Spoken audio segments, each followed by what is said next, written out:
Hello friends, welcome to KB Tutorials. In this tutorial, we are going to learn about how to automate web tables using Selenium WebDriver Java.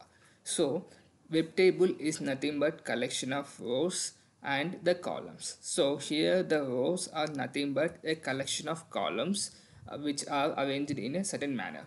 So if you see here, I have 5 rows which are in each row is having the how many columns? It's having 6 columns. So I have defined rows here like this in a table in a web page. These rows are defined by tr and a table is defined by table. Okay, table, and the first row in a table is having columns, right? And each column is defining me as what kind of data that each column should possess. So this is nothing but a header, and these are called table headers, which is going to be defined by th, and the data inside the each and every column is nothing but table data, which is called td. So in this tutorial we are going to learn about how to get this table data. So this is the application that I am using, guys, the internet app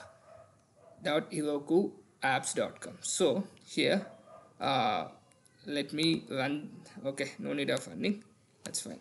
I'll try to develop this code from the scratch for you guys. So here I have taken one class, and uh, I have set my Chrome driver path, and I am initiating my Chrome driver, and I am navigating to the this URL where my table is available. Okay, then if I go here now to get each and every column data here, first of all what I need to do is I need to loop through each and every row here. So how do I do that? So simply go to inspect element here.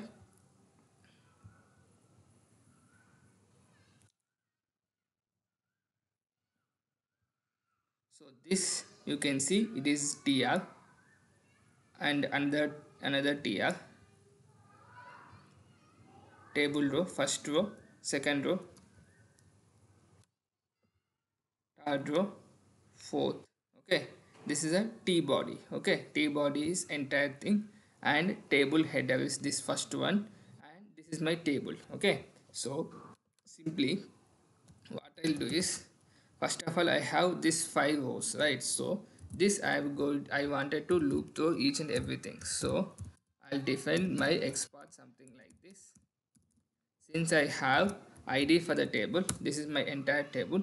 Inside this tr is nothing but table rows. Okay, so I'll just take this, and it is having 5 elements, so it is list of web elements. So list web element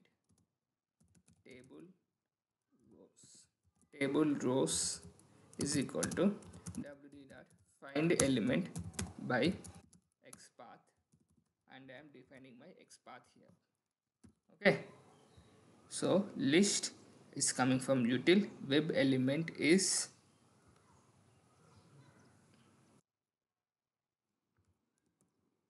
yes, what happened,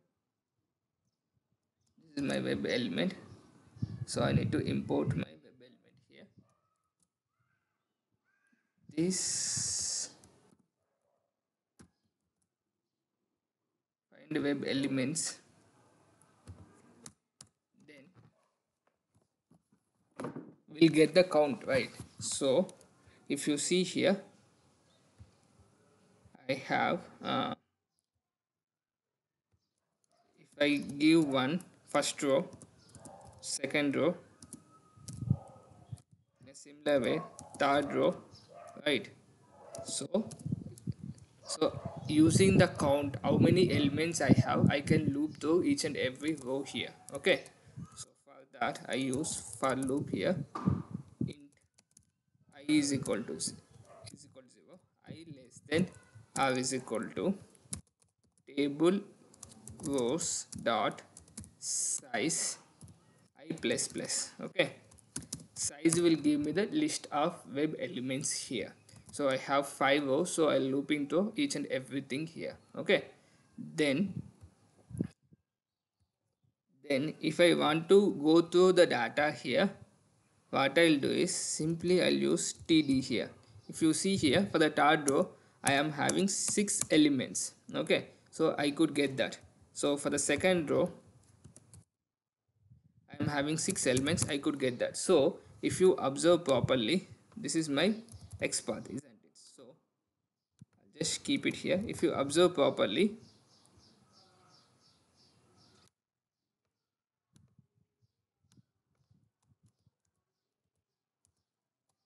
okay, not a big deal. Let me use notepad here. So this variable, this is for the second row. Let me get it for third row. This is for the third row, right? So this is for the third row. Now let me get it for fourth as well. Fourth, I have 6 elements.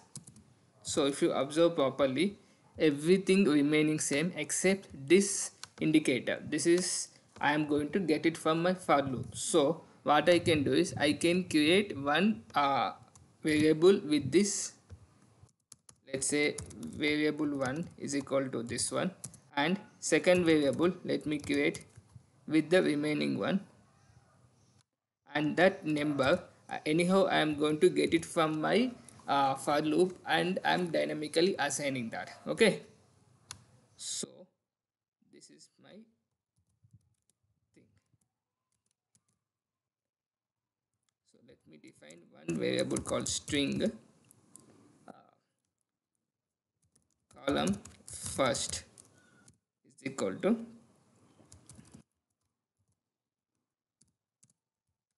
then second part is this one,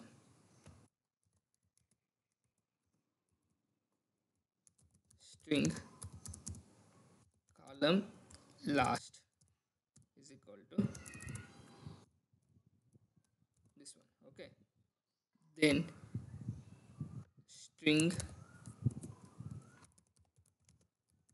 column, I'll take another variable where column is equal to column first plus I plus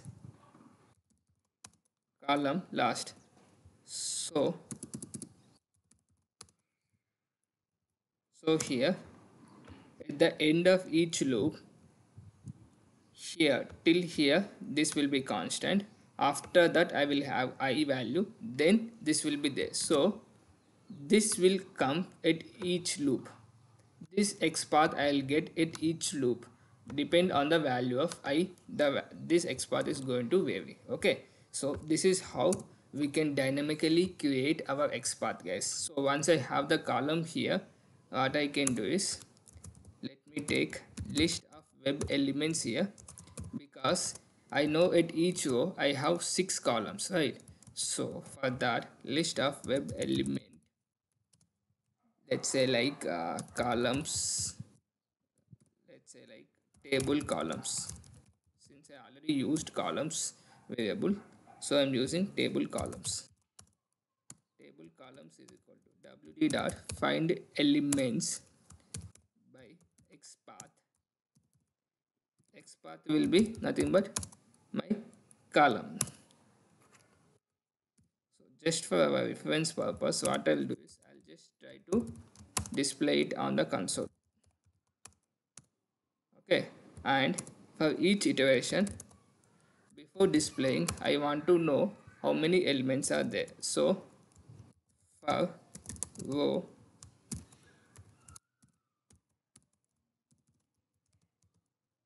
columns are, for each row how many columns I have. So for that I'll use dot size. Okay, and that column is this one. I'll just display in the down so it would be helpful. So before displaying the entire column data, I just want to know how many rows are there and how many columns for each row is available and what are those XPath. That is what we are going to see here. Now you can see I have started running the script has invoked the browser. Now our script should be ready. Yeah, so So for each row I have how many columns? 6 columns I have. Okay, 6 columns I have. But if you see at index 5, do I have the data? Just inspect this. I don't have the data, so I don't need index 5. That means I can simply use remove this greater than or equal to symbol. I can use that greater than symbol. Okay, that's a one thing. And second thing is,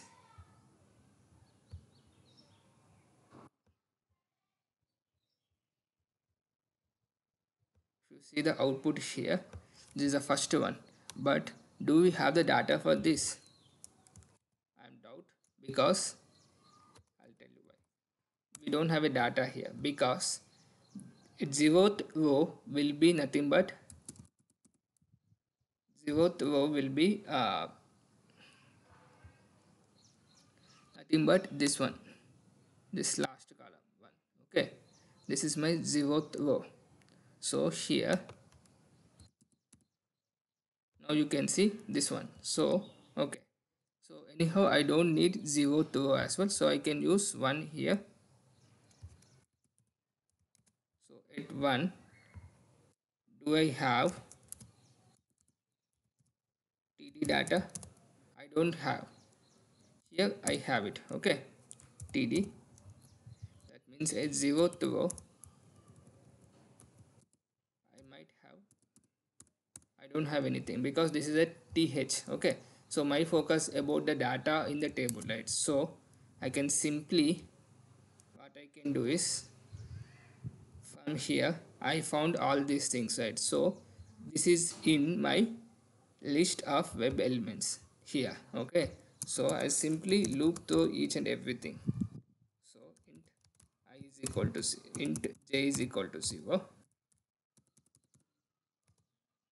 j is equal to 0, j less than um, table column dot size j plus plus. Okay, here what I can do is simply use table columns dot get index is my j dot get text will be the data inside the web element. Okay, once I get that,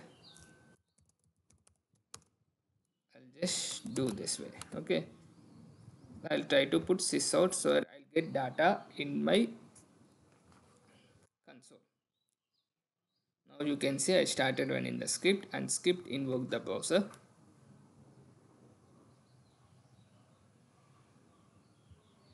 Now you can see we got the data, right? But this is not in a good format, so I don't need these two sysouts. So I'll try to remove this, and this one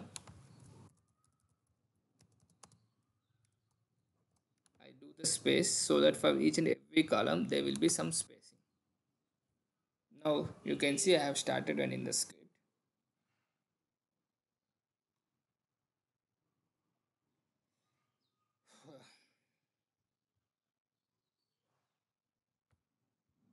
Now you can see we got the data properly. Okay, so this is how we can try to automate web tables in WebDriver IO. So thank you so much for watching. Thank you.